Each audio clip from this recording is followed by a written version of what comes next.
Wow, set 4 has been with us for a while. It's been a storm of a set so far, with traits rising and falling, and the most active B patching policy that Riot has observed so far.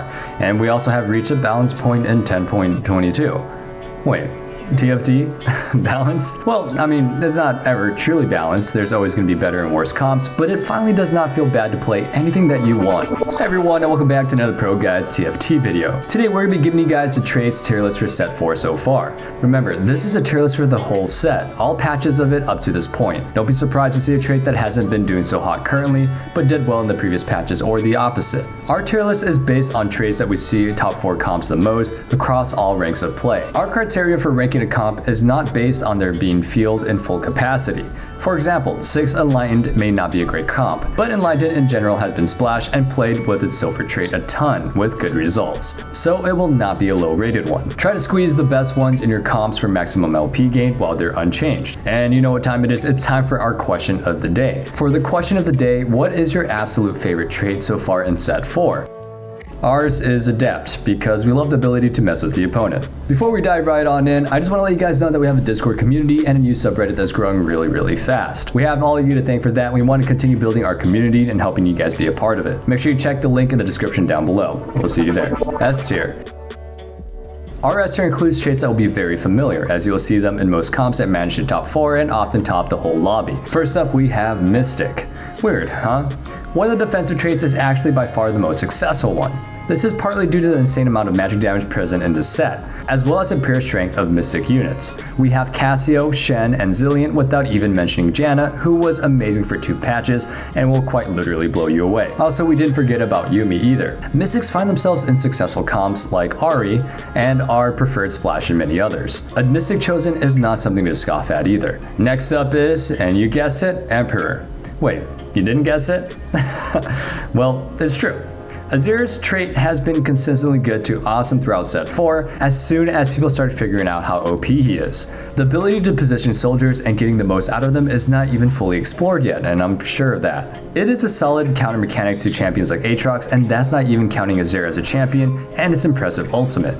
Falling right in their heels are Brawlers. They have lost some speed now but will remain strong and look to make a comeback with Ashe in 10.22. They are not the most preferred splash as the HP is not the most valuable. However, like Mystic, many other units are decent, especially after they got the gold trait running. Trust me, that HP does matter. They provide a strong frontline that is hard for most to chew through and can be a mid-game ticket to first place anytime. It's tough to leave out Exile. This trait is so easy to play, and Yone is arguably the best champion in the game right now. Yasuo has been and still can be a carry with duelists, giving the gold Exile trait a lot of love as well. Their trait is boring, I'll give you that, but it is one of the best, again due to the strength of the champions belonging to it and their success. Can't be S tier without Sharpshooter as well. Although its success in lower ranks is not as good, and it has lost a lot of ground in 10.22, it has still been a really strong comp throughout set 4. It took a while to discover the optimal Jinx build, but once that got started, the trait had a lot of success. It is now more of a splash, although the full chase trait is not that bad,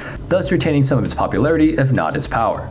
The last one is quite surprising, but here we go. The Boss. Yep.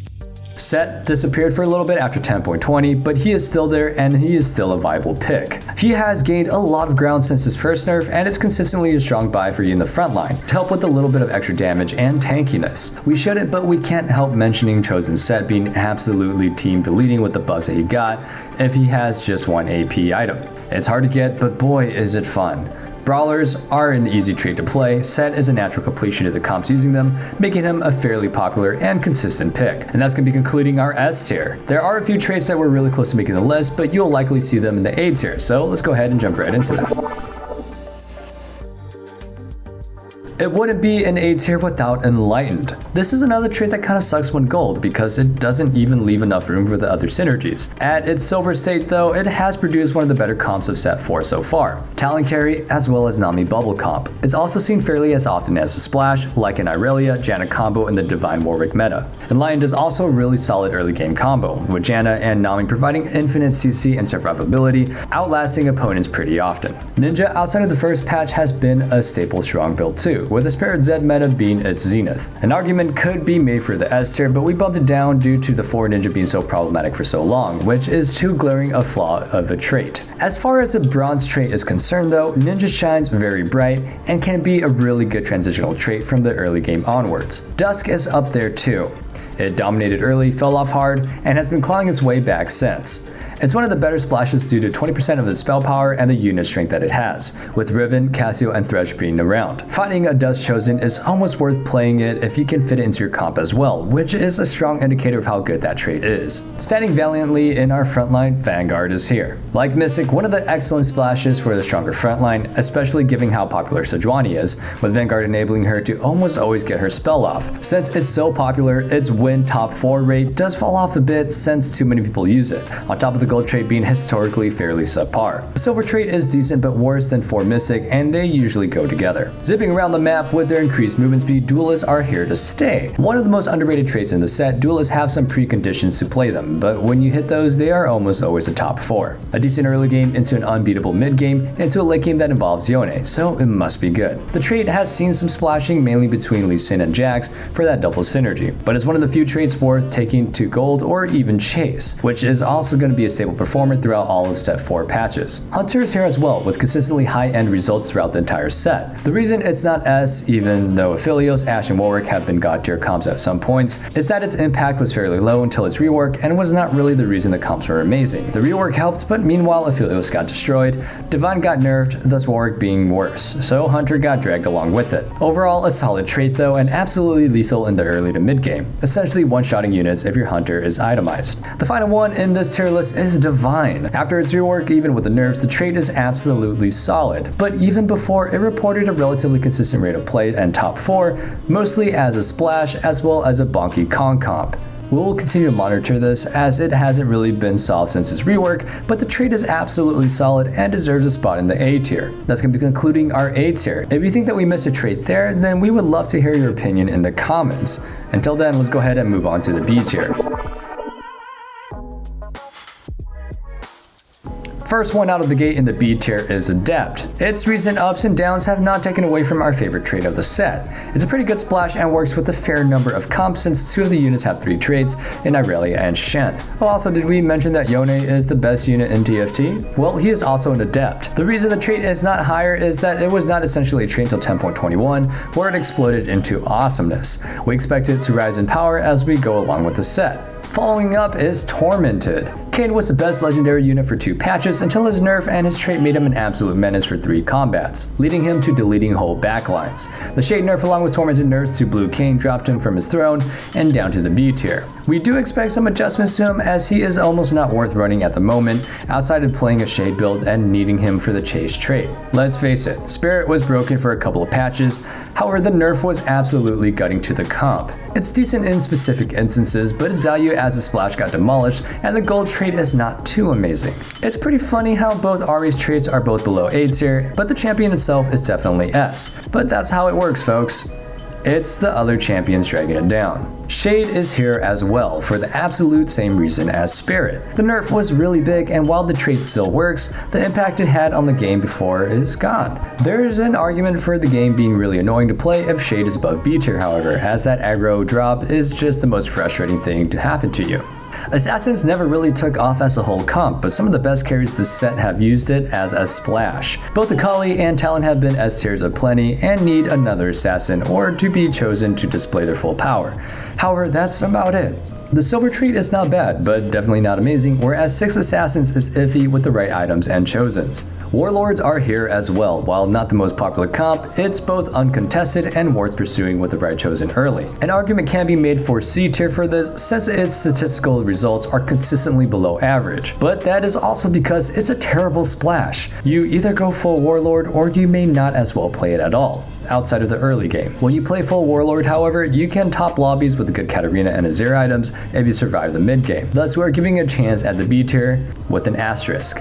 Finally, for the B tier, Elderwood is here. The trait has seen quite a bit of play in its bronze form, and its power at gold and chase traits is undeniable. The main problem is that it's a very difficult mid-game trait to play, since its initial units fall off hard.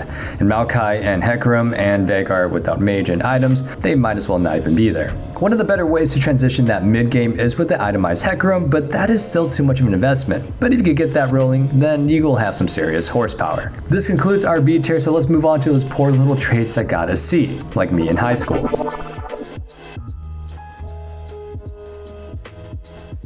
Cultists led the way here. Meanwhile, outside of the early game tool, Cultists have seen little success for various reasons, such as Jhin being a contested carry, and Galio not doing enough damage in the bronze trait, thus not finding the unit for the gold trait absolutely lethal to your HP. Note that with the latest change, Cultists saw a little bit of a bump upwards, but it's still seeing fairly below average results across all ranks. Mages are not as great this set, though I have to say it's one of the more fun traits for sure. I mean, double spells!